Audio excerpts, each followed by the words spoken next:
नमस्कार, मैं हूं पुनीत। वक्त है बदलाव का। एमपी की सियासत में इस नारे पर सवार होकर आया था 2019 का साल। तो 2019 में सत्ता के साथ और क्या क्या हुए बदलाव, किसके बयानों का रहा जोर, किस सियासी तस्वीर ने बदली कहानी, किसकी राजनीति ने पकड़ी रवानी, कैसे महीने दर महीने मजबूत हुए कमलनाथ, कैसे अकेले पड़े शिवराज, छूटा सबका साथ। आपकी नजर से तो गुजरी है सारी कहानी, लेकिन हम आपको एमपी की सियासत के वो हिस्से, वो खास किस्से दिखाएंगे जो केवल 2019 नहीं, बरसों बरस याद किए जाएंगे।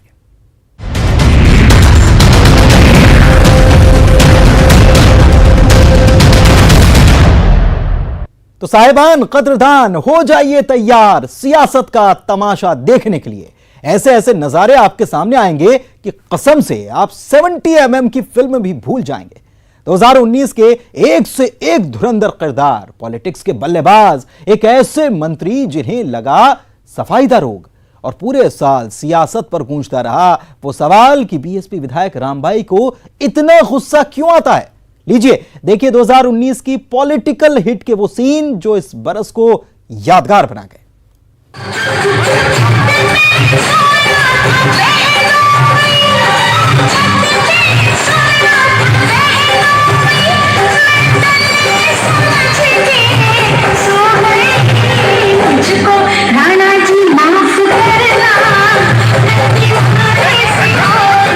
मेहरबान कद्रदान, दिल थाम कर बैठिए। हम दिखाएंगे आपको 2019 की वो सियासी तस्वीरें जो आपको हंसाएंगी, हैरत में लाएंगी। बिल्कुल अलग अंदाज में नजर आएंगे सियासी लोग।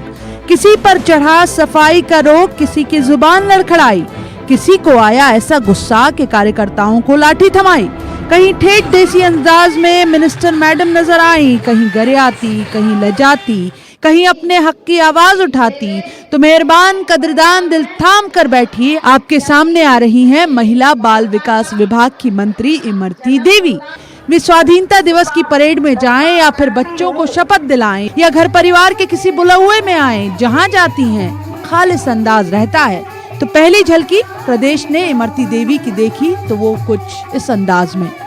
उनके इस तरह भाषण न पढ़ पाने की बहुत चर्चा हुई, लेकिन लोग उनकी साफ गोई के भी फैन हुए कि भाई जो भी है, मंत्राणी जैसी हैं वैसी हैं।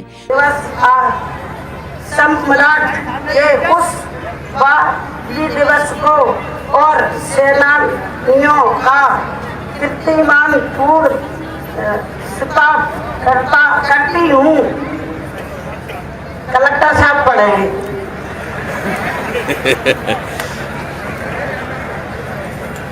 तभी तो बेहिचक, कार्यक्रम निजी था पर थिरकने में नहीं हिचकिचाई। अब ठीक है मंत्री पद का ओहदा है, लेकिन माँ भी तो हैं, पत्नी भी तो हैं, और भी कई रिश्ते हैं। तो जब परिवार में खुशी का मौका आएगा तो कौन खुद को नाचने से रोक पाएगा। बात तो सही है।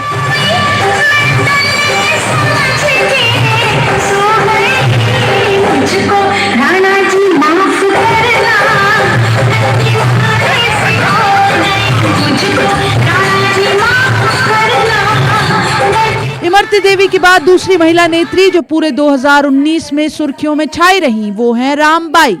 पूरे साल रामबाई के साथ गूंजा सवाल, रामबाई को गुस्सा क्यों आता है। सरकार पर गुस्सा, साहब पर गुस्सा, कार्यकर्ताओं पर गुस्सा, सिस्टम पर गुस्सा। देखिए कितने कितने गुस्से में है रामबाई। और अगर आपने हमारी विधानसभा से या हमारे सरपंचों से पैसों की मांग की तो ठीक नहीं, वो आज की डेट में पैसे जारी हो जाने चाहिए। कल की डेट नहीं रहेगी तुम्हारी, कल की डेट हमारी रहेगी, क्योंकि जब पैसों की मांग जो कर रहे हैं सरपंचों से, पूरे सरपंच हमारे यहाँ आए और ध्यान रख लेंगे। जब चुप रहो, बिल्कुल पैसे जारी हो जाने चाहिए आज की डेट में। आपने पैसे कितने समय से, 1.5-2 महीने से पैसे हमारे पास आया है, अब राशि जारी नहीं आप कर रहे थे समय से। कोई अनुरोध नहीं सुन रहा। 2019 की क्लीन ड्राइव, प्रद्युमन सिंह तोमर है ये, कांग्रेस सरकार में सिंधिया खेमे के मंत्री। बताओ और कहीं जनता ने इन्हें चाहे जो सोचकर मंत्री पद तक पहुंचाया हो, लेकिन मंत्री जी को चढ़ा है रोग सफाई। कोई नाली न छूटने पाई, बाथरूम में मंत्री जी, गटर में मंत्री जी। प्रद्युमन सिंह तोमर सफाई वाले की पहचान पाए इन जनाब से कौन पूछे कि ना आपका ये विभाग है ना आपका ये काम। हैरत ये है कि ग्वालियर की नगर निगम भी फुर्सत से ये सब देखती रही। कुछ दिन तो मंत्री जी ने सफाई अभियान से टीआरपी पाई, फिर सवाल तो उठेगा ना भाई कि हमने आपको सदन में नालियां साफ करने थोड़ी भेजा था।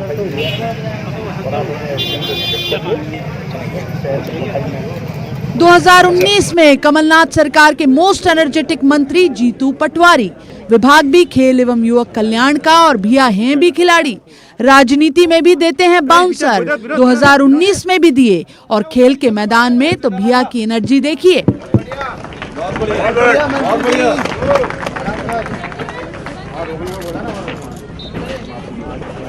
उमेश कहाँ है? ये आ गया माइक ले ले ये वाला। किधर तू यार?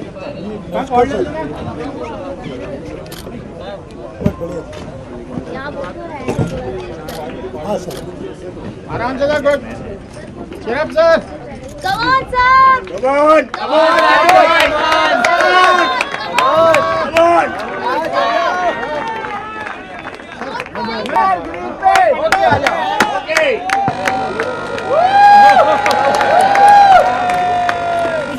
और अब उन नेताजी की बात जनता में ऐसे घुल मिल जाते हैं कि फर्क कर पाना मुश्किल।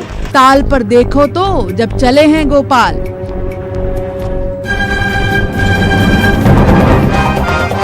अरे रुकिए, इंडियन क्रिकेट टीम में इनकी संभावनाएं मत तलाश लीजिएगा। ये पॉलिटिक्स की पिच पर बल्ला चलाते हैं, नगर निगम के कर्मचारियों को जमकर दौड़ाते हैं।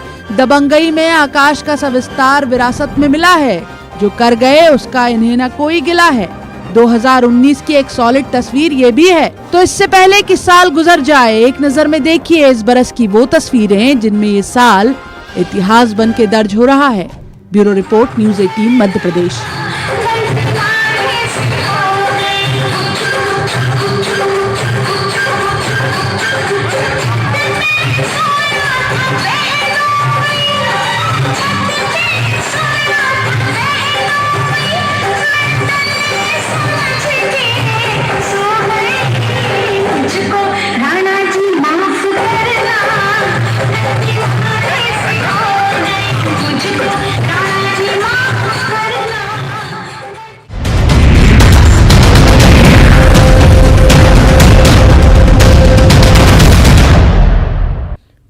यह बरस केवल इन तस्वीरों के लिए नहीं, नेताओं की फिसलती जुबान के लिए भी याद किया जाएगा।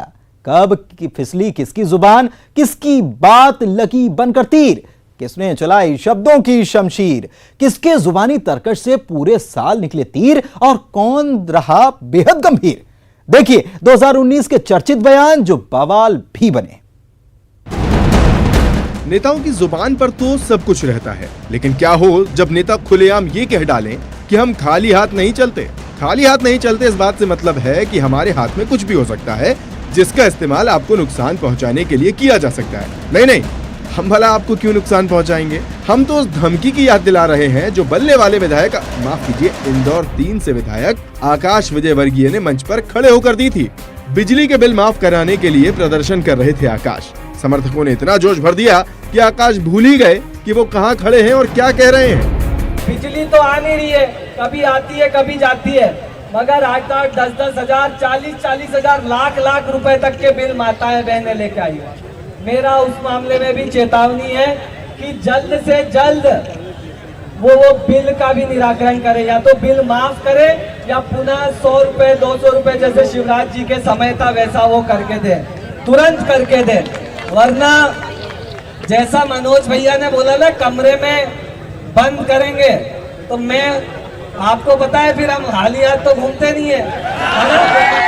वैसे आकाश जी, आपको ध्यान रखना चाहिए कि आपके पापा जी यानी बीजेपी के राष्ट्रीय महासचिव कैलाश विजयवर्गीय भी बहुत गुस्से वाले हैं। कुछ भी मत बोल दिया कीजिए। खैर, राजनीति है, क्या कुछ नहीं, बहुत कुछ कहना पड़ता है यहाँ, और शायद इसीलिए महेंद्र सिंह सिसोदिया साल में एक बार नहीं बल्कि 2-2 बार अपने बयानों से खूब छाए रहे। पहला बयान सुनिए, फिर बताते हैं कि धमाके कहाँ कहाँ हुए।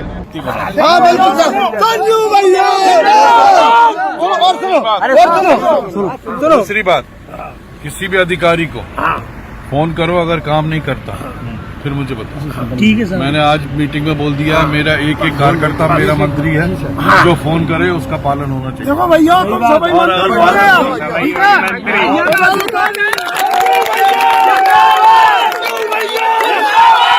खूब चर्चा हुई साहब इस जोशीले बयान की। इतनी चर्चा हुई कि मंत्री जी पूरे 11 महीने तक बचते रहे। ऐसे किसी और बयान से 11 महीने बाद किया दूसरा धमाका, बता दिया मंत्री तुलसी सिलावट को सीएम कैंडिडेट। आखिर क्या वजह थी जो एक मंत्री दूसरे मंत्री को मुख्यमंत्री का दावेदार बता बैठा? इस बारे में आप बिल्कुल मत सोचिए। क्या है कि अगर यही सोचते रहे तो कुछ और धमाकेदार बयान रह जाएंगे, जैसे कि ये वाला। निश्चित रूप से मैं कहूँगा कि आने वाले 10-15 साल के बाद तुलसी सिलावट भी एक बार एक दिन प्रदेश के मुख्यमंत्री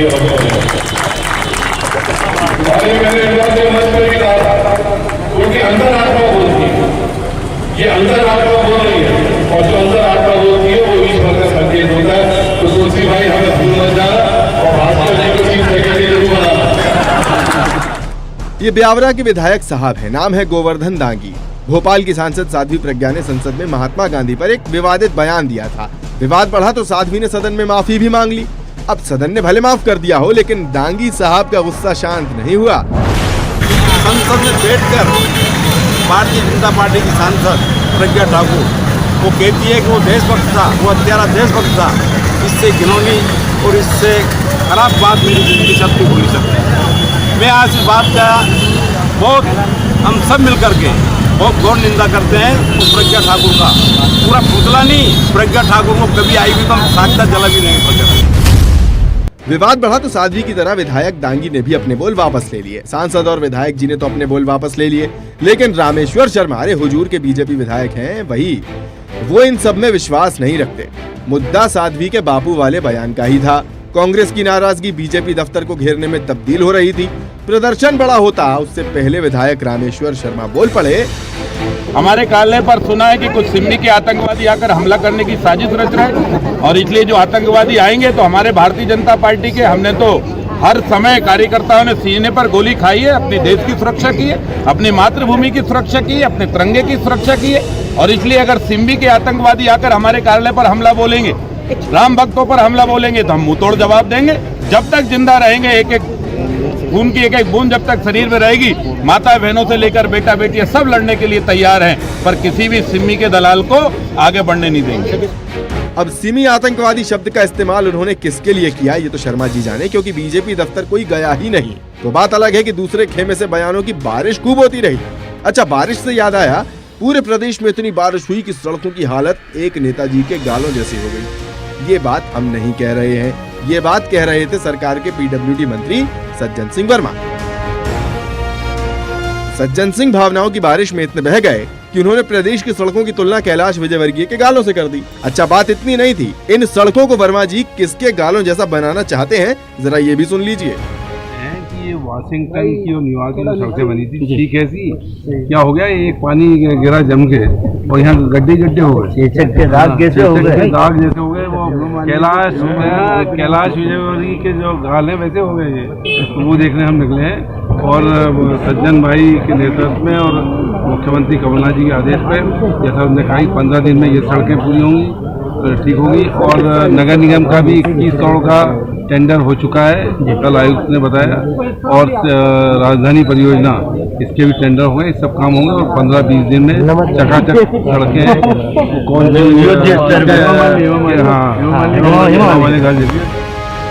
चुनावी साल 2019 में एक उपचुनाव भी हुआ झाबुआ लोकसभा सीट पर। और ऐसा कैसे हो सकता है कि ये चुनाव बिना किसी बयानवीर की वीरता के कारनामे के बिना संपन्न हो जाए? तो इस रिवायत को पूरा किया नेता प्रतिपक्ष गोपाल भार्गव ने। अपना कैंडिडेट बता दिया हिंदुस्तान का और सामने वाले का कैंडिडेट बता दिया इंपोर्टेड, यानी पाकिस्तान से आया हुआ। ये हमारे भानुआ हिंदुस्तान का प्रतिनिधित्व करते हैं और कांतिलाल भूरिया पाकिस्तान का प्रतिनिधित्व करते हैं। वैसी समर्थन ताकतों का प्रतिनिधित्व करते हैं जो पाकिस्तान को प्रोत्साहन देती है। और इसलिए मित्रों, आज मैं कहना चाहता हूँ, आप हाथ उठा के बताइए, आप हिंदुस्तान के साथ हैं या पाकिस्तान के साथ हैं? और जैसा कि आप जानते ही हैं, ऐसे मामलों में सामने वाला दल रिवायती विरोध भी जताता है, तो खूब विरोध भी हुआ साहब। झाबुआ कोतवाली में गोपाल भार्गव के खिलाफ FIR तक दर्ज करा दी गई। अब उसके बाद क्या हुआ ये आप खुद पता कीजिए। हम तो आपको बता रहे थे कि इस साल भी पिछले सालों की तरह ही राजनीति में खुल के बयानबाजी हुई है। यानी साल 2019 की डायरी में हमारे माननीयों ने अपने बयानों से खूब पन्ने काले किए हैं। अब अगले साल या आने वाले सालों में जब भी इन नेताओं के नाम की हवा चलेगी, यकीन मानिए ये पन्ने खूब फड़फड़ाने वाले हैं। Bureau report, news 18 Madhya Pradesh Chhattisgarh. देश में आए किसे बदली सियासत ने दिन में तारे दिखाए, किसने देखा हर महीने उम्मीद का आसमान और पूरे साल उनके समर्थकों ने किया इंतजार। चिंता मत कीजिए महाराज, अपना टाइम भी आएगा।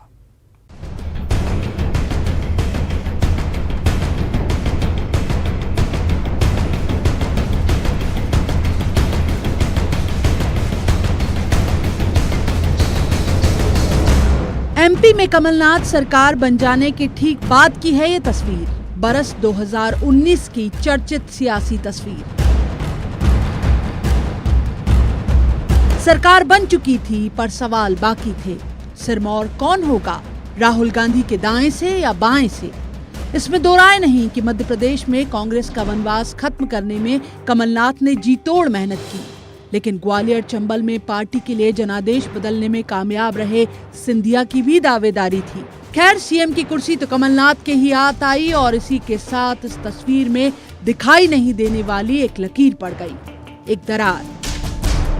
आंधियों की जिद है जहां बिजलियां गिराने की, हमारी भी जिद है वहीं आशियां बनाने की। असूलों पर आंच आए तो टकराना जरूरी है, अगर जिंदा हो तो जिंदा नजर आना जरूरी है। बीते साल में कांग्रेस की सरकार और सिंधिया, इस सवाल पर जाइए तो जवाब में पूरे साल प्रदेश कांग्रेस अध्यक्ष की मांग को लेकर ग्वालियर चंबल से लेकर भोपाल तक सिंधिया के ये होर्डिंग दिखाई देते हैं। सिंधिया समर्थित मंत्रियों के यहाँ पावर प्रेजेंटेशन की तरह ये मजमे दिखाई देते हैं और नजर आती हैं इशारों इशारों में अनदेखी के बयानों के साथ ये चिट्ठियां जो सिंधिया अपनी सरकार के मुख्यमंत्री को साल के आखिरी महीने तक लिखते रहे। मेरे जीवन काल में तो कभी ऐसी स्थिति का सामना हमें नहीं करना पड़ा है और मैं ये दोबारा कहूंगा कि ये निर्णय जल्द होना हो चाहिए। 7 हफ्ते बीत गए हैं और संयुक्त रूप से साथ मिलकर हमें करना है। ये समय नहीं है एक एक कांग्रेस जन को अपने एजेंडा चलाने का। दुर्भाग्यपूर्ण है क्योंकि हमने ये बहुत और मैंने ये बहुत बड़ा मुद्दा बनाया था चुनाव में, और अगर अवैध रेत उत्खनन अभी भी चल रहा है तो इससे दुर्भाग्यपूर्ण बात नहीं हो सकती। सख्ती से साथ रोकी जानी चाहिए थी और आज भी मैं कह रहा हूँ कि सख्ती से रोकी जानी चाहिए क्योंकि ये सबसे बड़ा मुद्दा था चुनाव के समय में भी। केवल भिंड और दतिया और ग्वालियर चंबल नहीं है, संपूर्ण मध्य प्रदेश। सरकार का 1 साल भी दिसंबर में पूरा हुआ, लेकिन 2019 का ये साल एमपी में कांग्रेस के कद्दावर नेता के लिए जैसे दर्द का साल रहा हो। 2019 की शुरुआत पूर्व सांसद बतौर की सिंधिया ने और 2019 के खत्म होने तक उन्होंने अपनी पहचान में दर्ज पूर्व केंद्रीय मंत्री, कांग्रेस नेता जैसे तमाम ओहदे भी हटा दिए। गुजरा साल सिंधिया के लिए उम्मीद का, इंतजार का साल रहा। पूरे साल सिंधिया सिर्फ सरकार और पार्टी से अपनी नाराजगी लिए सुर्खियों में आते रहे। जब ये घटना घटी है आकर ही मैंने कोशिश की है जो भी इन दोनों हाथों से हो पाए। मैं कोशिश कर रहा हूँ लेकिन मेरे हाथ भी एक तरीके से अब दुख की बात है पर जनता नहीं मान रही। मेरा आवेदन है आप लोगों को इस ट्रांसफर की प्रक्रिया में क्या हाल है ट्रांसफर का सबको मालूम है, आप अपने काम करें। जम्मू कश्मीर में धारा 370 हटाने को लेकर मोदी सरकार के फैसले के समर्थन में सिंधिया के बयान ने इसको बल दिया कि क्या विचारधारा बदल रहे हैं सिंधिया। हैरत की बात यह है कि गुजर रहा साल भी सिंधिया की झोली में सवाल छोड़ गया है और आने वाला बरस भी उसी सवाल पर खड़ा है कि और कब तक हाशिए पर रहेंगे Scindia. Bureau report, news 18 Madhya Pradesh.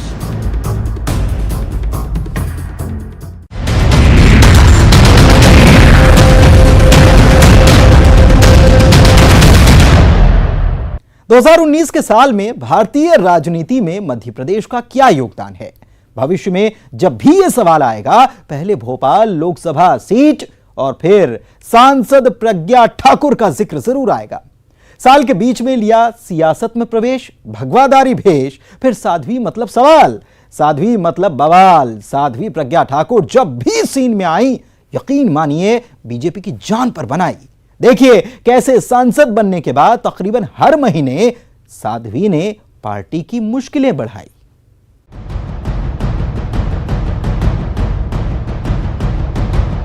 2019 का साल मध्य प्रदेश की सियासत में एक सांसद साध्वी और उनके बिगड़े बोल के लिए भी याद किया जाएगा।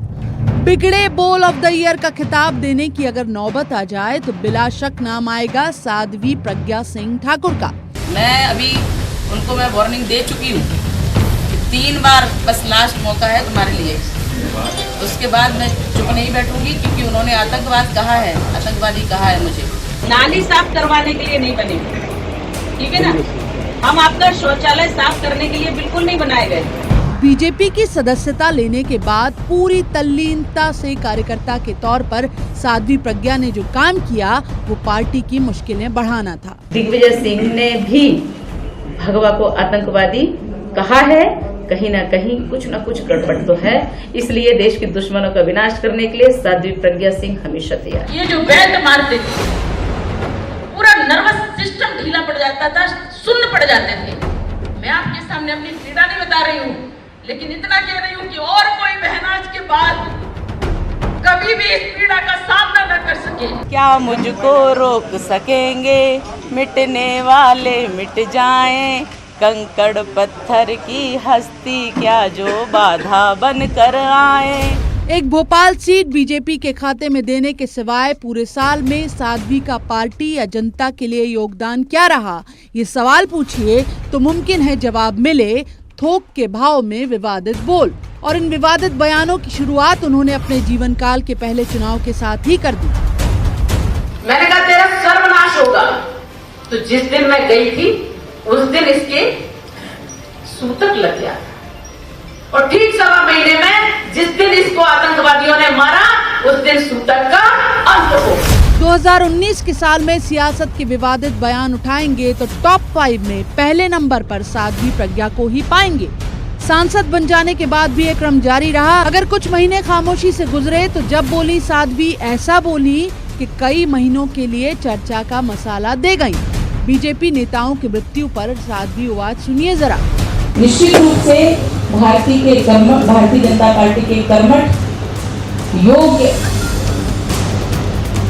और ऐसे लोग जो भारतीय जनता पार्टी को संभालते हैं उन पर असर करेगा, उनको हानि पहुंचा सकता है।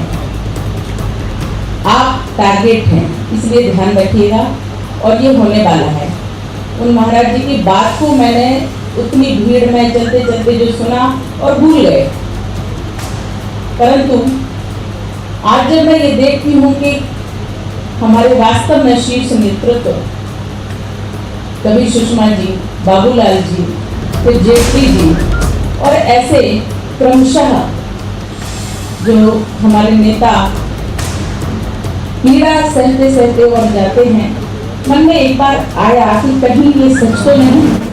पूरे साल साध्वी सड़क पर बीजेपी का संकट बढ़ाती रही, ये सब भी ठीक था, लेकिन साल जाते जाते साध्वी ने संसद में भी नया बवाल कर दिया। अब महात्मा गांधी के हत्यारे नाथूराम गोडसे को साध्वी प्रज्ञा ठाकुर ने संसद में देशभक्त बताया। बवाल हुआ, साध्वी ने कई चरणों में माफी मांगी। भावना किसी भी प्रकार से किसी को आहत करने की नहीं थी, ना किसी के मन को कष्ट पहुंचाने की थी। अगर किसी के मन को कष्ट पहुंचा है तो मैं क्षमा चाहती हूँ। मैंने 27/11/2019 को एसपीजी बिल की चर्चा के दौरान नाथूराम गोडसे को देशभक्त नहीं कहा, नाम ही नहीं लिया, फिर भी किसी को ठेस पहुंचती हो तो मैं खेद प्रकट करते हुए क्षमा चाहती। लेकिन इस संसद में उनका वक्तव्य बयान ऑफ द ईयर तो बन ही गया। प्रज्ञा ठाकुर ने कल एक बार फिर सदन के अंदर नाथूराम गोडसे को देशभक्त बताया। क्या कहना चाहते हैं?